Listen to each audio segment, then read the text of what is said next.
Hello students, हम कर रहे हैं चैप्टर नंबर 2 पीपीसी और केंद्रीय समस्याएं, जिसका टॉपिक 4 है अवसर लागत की धारणा। इससे पहले एक छोटा सा रिमाइंडर ले लेते हैं। हमने जब पीपीसी पढ़ा था तो पीपीसी की 2 प्रॉपर्टीज पढ़ी थी।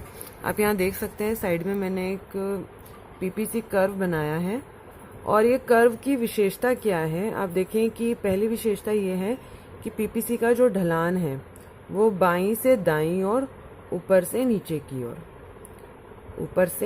की ओर ये ढलान है।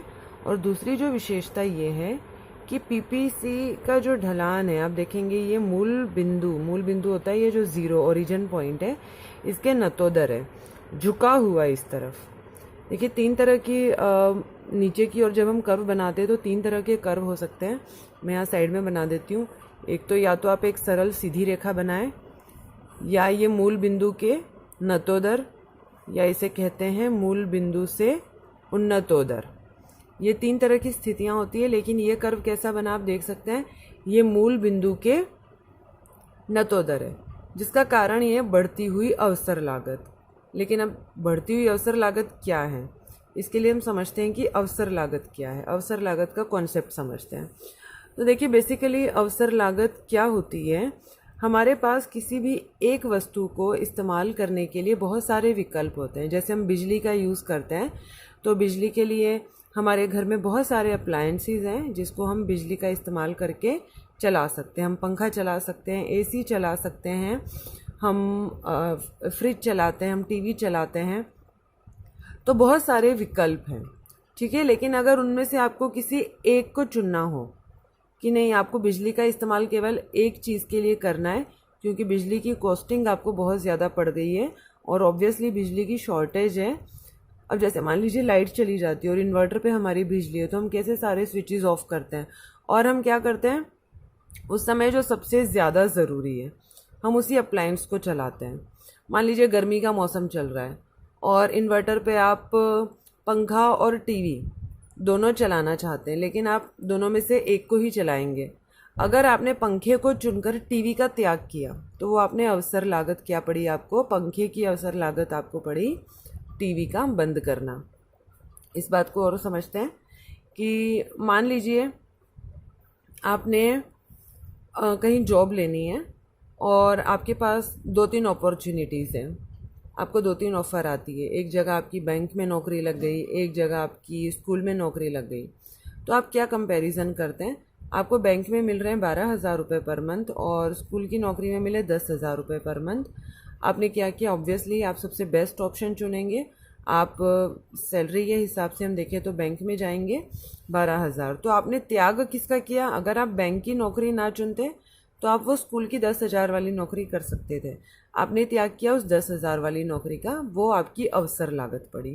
तो देखिए यहाँ मैंने परिभाषा लिखी है, अवसर लागत दूसरे सर्वश्रेष्ठ त्यागे गए विकल्प की लागत है। कि हमारे पास बहुत सारे विकल्प है, लेकिन उसमें जो दूसरा सर्वश्रेष्ठ विकल्प था जिसे हमने त्याग दिया, समझ गए ना। मैंने टीवी और पंखे का एग्जाम्पल दिया, आपने पंखे को चुना और जो दूसरा सर्वश्रेष्ठ आप टीवी देखना चाहते थे आपने उसका त्याग किया। तो लागत क्या हुई आपके पंखे को चुनने की, टीवी का त्याग। आप बैंक की नौकरी आपने चुनी और स्कूल की नौकरी का आपने त्याग किया, वो आपकी लागत पड़ी। तो अवसर लागत को हम क्या कर सकते हैं, पीपीसी द्वारा दिखा सकते हैं। तो जैसे कि हम देख रहे हैं कि अवसर लागत और पीपीसी, हमने यहाँ पर वीट और क्लॉथ लिया हुआ था शुरू से ही पीपीसी में।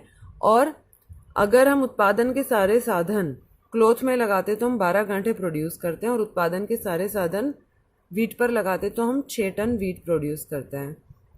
लेकिन आप ये देख रहे हैं, अगर हमने वीट का उत्पादन बढ़ाया तो कुछ गांठें किसकी, क्लॉथ की कम करनी पड़ी। फिर हम आगे देख रहे हैं कि हमने उसी मात्रा में, उसी अनुपात में जब वीट का उत्पादन बढ़ाया तो हमें कपड़े की कुछ और गांठों का त्याग करना पड़ा। फिर हमने कुछ और उत्पादन अगर वीट का बढ़ाया तो हमें सारे कपड़ों के उत्पादन का त्याग करना पड़ा, क्योंकि उत्पादन के सभी साधन वीट को प्रोड्यूस करने में लग गए। तो पीपीसी द्वारा हमने अवसर लागत दिखाई। अवसर लागत का मतलब कि हमने त्याग क्या किया। सर्वश्रेष्ठ विकल्प हमारे पास एक और था, दूसरा जो सर्वश्रेष्ठ, हमने गेहूं को बेटर मानते हुए हमने जब गेहूं का उत्पादन बढ़ाया तो हमने कपड़े को त्याग किया, तो हमारी लागत क्या बढ़ी? गेहूं के उत्पादन को बढ़ाने की लागत है कपड़ों के उत्पादन का त्याग। ठीक है, इसको आप अपनी बुक में पढ़ेंगे, टॉपिक बहुत अच्छे से दिया हुआ है, परिभाषा के साथ आपको इसकी एक्सप्लेनेशन और डायग्राम दोनों बनाना है। इसी के साथ मैं आपको बता देती हूँ, एक और टॉपिक आपको मिलेगा, सीमांत अवसर लागत। बच्चों ये वर्ड अब आप याद कर लेना, ये वर्ड आपको बार बार माइक्रो इकोनॉमिक्स में मिलेगा।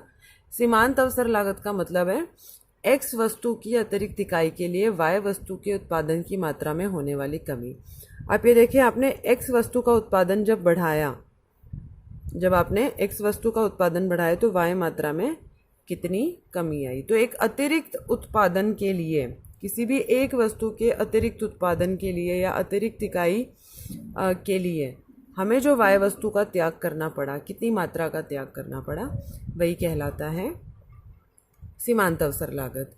आप इसका फॉर्मूला देखेंगे, marginal opportunity cost is equal to change in y, कि वाई में कितना परिवर्तन आया due to change in x में परिवर्तन के कारण। तो आपने जब एक्स की मात्रा को बढ़ाया तो कितना परिवर्तन आया, इसे भी आप अपनी बुक में देखेंगे। मैं बार बार आपको सजेस्ट करती रही हूँ टीआर जैन की बुक लें।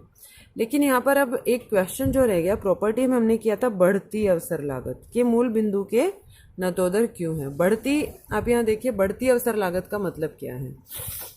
जब हमने वीट के उत्पादन को 0 से 2 टन बढ़ाया, पहले 0 टन था 2 टन, आप देखिए कि हमें त्याग कितना करना पड़ा, केवल 2 गांठों का त्याग करना पड़ा। यहाँ देखिए 12 से 10 पर आ गए तो सिर्फ 2 गांठों का त्याग हुआ।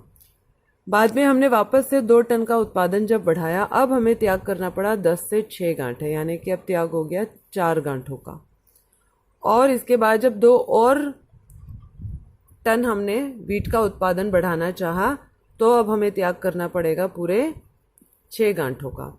आप देखिए अवसर लागत हर बार क्या होती जा रही है, बढ़ती जा रही है। पहले केवल 2 गांठों का त्याग, फिर 4 गांठों के उत्पादन का त्याग और फिर 6 गांठों का त्याग, यानी कि लागत हर बार बढ़ती जा रही है। अब ये तो हमें पता चल गया कि बढ़ती लागत के कारण इसका जो कर्व है वो मूल बिंदु की और नतोदर बनता है।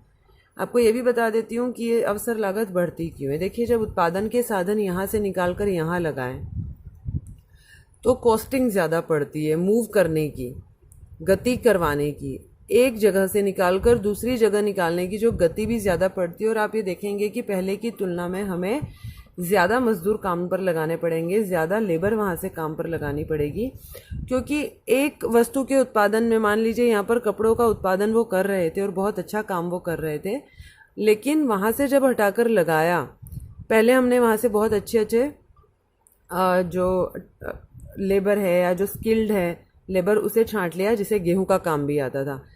सभी बराबर नहीं होते हैं, सारी जो श्रमिक हैं, काम करने वाले जो भी स्किल्ड पर्सन है, सभी में कैपेबिलिटी बराबर नहीं होती है। तो हर बार हमें जब गेहूं का उत्पादन बढ़ाना है और कपड़ों की गांठों में से हम लोगों को यहाँ से लेबर या हमें मशीनें जो शिफ्ट करनी है, अब सेम मशीनें तो काम नहीं आएगी, तो उन्हें बेचना, इसके लिए नई मशीनें खरीदना, कॉस्टिंग बहुत ज़्यादा पड़ती जाती है। तो इस वजह से पहले की तुलना में आप यहाँ देख रहे हैं ज़्यादा त्याग करना पड़ता है। ये बहुत महंगा पड़ जाता है हमें कि ज़्यादा से ज़्यादा कपड़ों की गांठों का त्याग करना है अतिरिक्त मात्रा में अगर गेहूं का उत्पादन करना है। तो इसे आप और वस्तुओं के साथ भी रिलेट करके समझ सकते हैं। आप दैनिक जीवन में जिन वस्तुओं का प्रयोग कर रहे हैं कि किस प्रकार से हम कॉस्टिंग जो है, हमें एक वस्तु का ज़्यादा से ज़्यादा उत्पादन बढ़ाने के लिए दूसरी चीज़ का हमें कितना त्याग करना पड़ता है, आप अपनी तरफ से एग्जाम्पल्स लेकर भी इसको एक्सप्लेन कर सकते हैं। मैंने वापस से वही पीपीसी में जो हमने एग्जाम्पल लिया था वीट और क्लोथ का, वही एग्जाम्पल लिया है ताकि आपको बहुत ज़्यादा कन्फ्यूज़न ना हो जाए। तो बेसिकली आप इसको समझिए। इसका भी एक सेपरेट क्वेश्चन आ जाता है, अवसर लागत की धारणा क्या है, पीपीसी की सहायता से समझाइए। या आपसे पूछ लिया जाता है सीमांत अवसर लागत क्या है, इसको डायग्राम की सहायता से समझाइए। तो जब भी आपको ऐसे क्वेश्चन किए जाते हैं, आपको इसकी परिभाषा भी लिखनी है, जो मान्यताएं होती है वो भी लिखनी है, और व्याख्या हमेशा डायग्राम बनाकर ही करनी है। जब आप डायग्राम बनाते हैं, एक टेबल भी ज़रूर बनाइए और उसके बाद पूरी तरह से व्याख्या कीजिए उसकी। तो ये चैप्टर आपका कंप्लीट हो चुका है और आप अपनी बुक में देखेंगे कि बहुत सारे ऑब्जेक्टिव टाइप क्वेश्चंस दिए होते हैं। ये देखिए आपकी बुक में बहुत सारे ऑब्जेक्टिव टाइप क्वेश्चंस दिए हुए हैं। इन क्वेश्चंस को आप ज़रूर गो थ्रू करेंगे और जितनी भी बातें आपको बताई हुई हैं इन क्वेश्चंस में सारी ध्यान से पढ़ेंगे। उसके अलावा जो शॉर्ट क्वेश्चंस हैं लघुत्रात्मक वो अटैम्प्ट ज़रूर करें। आप देखिए कि क्या आप कर पा रहे हैं या नहीं कर पा रहे हैं। 1 नंबर के क्वेश्चन बहुत ज़्यादा आते हैं एग्ज़ाम में, वो ज़रूर करें। ये देखिए लघुत्तरीय प्रश्न बोर्ड में पूछे गए भी हैं। हर प्रश्न को पढ़े और समझे कि हमें इसका उत्तर कैसे देना है। जो ना समझ में आए तो आप मुझे पूछ सकते हैं। Thank you.